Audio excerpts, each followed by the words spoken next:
Bom, vamos lá.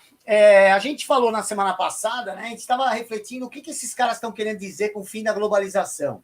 Né? Em especial, a gente pegou ali um exemplo assim de uma pessoa extremamente poderosa, né? Que era o CEO do BlackRock, o Larry Fink, falando que assim acabou esse tipo de globalização. O que ele está querendo dizer com isso, sendo CEO da empresa que está gerindo 20 trilhões, aí, contando as subsidiárias, está gerindo 20 trilhões de dólares em ações de grandes companhias multinacionais. O que esse cara está querendo dizer quando ele fala de acabar com a globalização? Que acabou, que faliu, né? Então, a primeira ideia que se tem é que, olha, eles estão admitindo que aquele plano deles não deu certo. Tá, mas aí eu vi hoje mesmo uma informação no site da BlackRock falando que eles estão aconselhando seus investidores a colocar dinheiro na China. Quer dizer, não é global isso, não é uma negociação global, então continua sendo tudo igual nesse ponto de vista.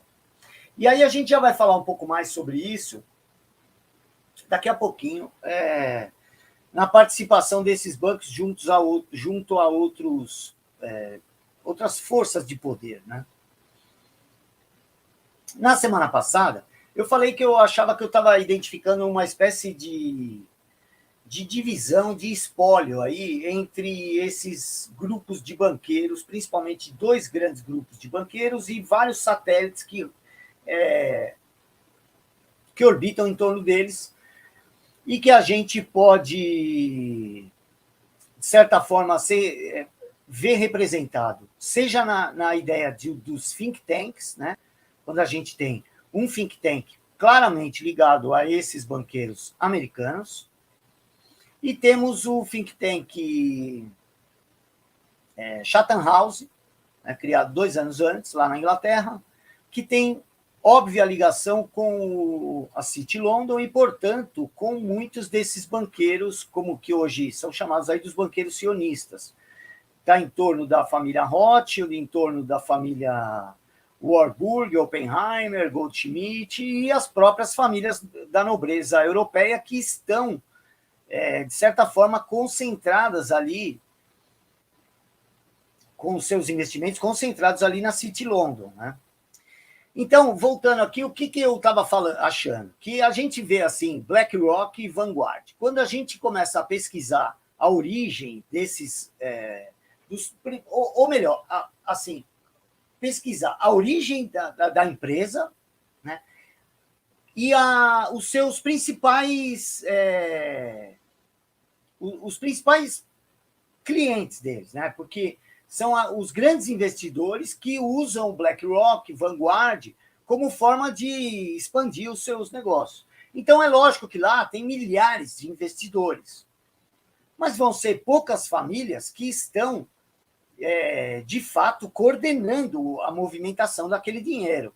Ninguém é inocente de achar que o pensionista que está investindo lá no Vanguard para proteger a sua aposentadoria, junto com o fundo de investimento de aposentadorias, ele vai ter poder de decisão de compra e venda, troca de diretoria de empresas, enfim. Então,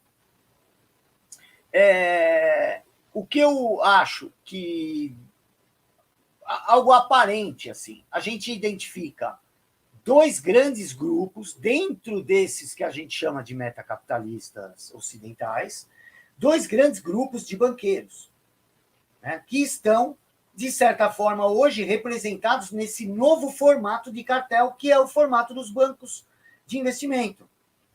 E aí eu vou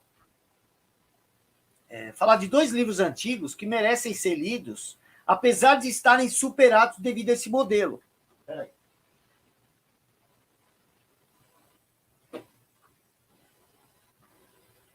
Hoje a gente vai falar de uns livros novos aí também, tá? Mas agora nós vamos falar de velho.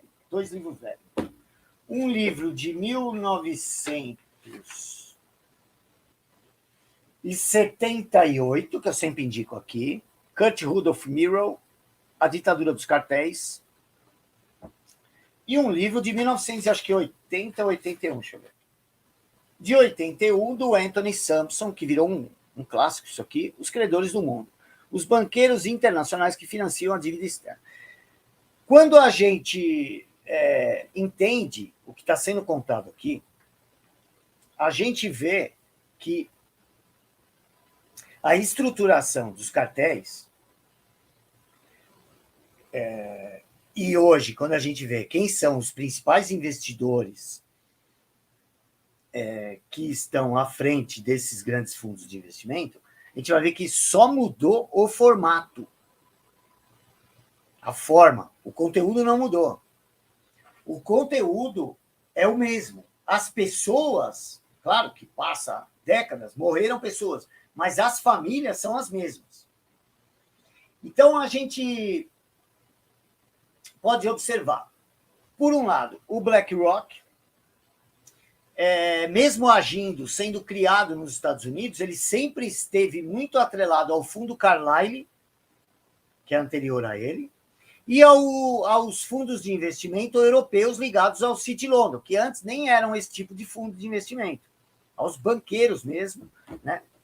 E a essa ideia de fundo de investimento que existia antes dos anos 70. O Vanguard, por sua vez, a gente vê que ele sai do fundo Wellington e que sempre contou com parcerias mais ligadas ao Wall Street desse grupo do Morgan Stanley, do JP Morgan, né? E foi um cara chamado Walter Morgan que investiu no fundo Wellington. O fundo Wellington estava se apresentando como uma novidade. Depois dele brota o fundo Vanguard, com um cara que tinha sido, acho que, CEO do Wellington. E o Vanguard, ele tem uma questão, até o nome dele já é por isso, porque ele estava na vanguarda de um tipo de investimento diferente. Se vocês pesquisarem o que é o Vanguard, vocês vão ver que tem mais de 500, ou pelo menos perto de 500 fundos de investimento do Vanguard. São fundos específicos e um é dono do outro, né? E uma coisa que é sempre importante para a gente entender, essas divisões não são divisões perfeitas. Você vai achar coisas que estão atreladas aos dois grandes grupos. Por quê? Porque isso faz mais de 100 anos que vem acontecendo. Então, é evidente que, seja por sociedades pontuais, seja até por casamentos, algumas dessas dinastias se cruzaram. Mas é meio nítido, pelo menos para mim está parecendo meio nítido, que existem dois grandes grupos. Aquilo que eu coloquei como denominador comum no meu livro de 2017, hoje eu já não tenho mais muita dúvida de que funciona assim. E a minha dúvida se restringe ainda, porque não tenho muita certeza, a duas questões. Assim.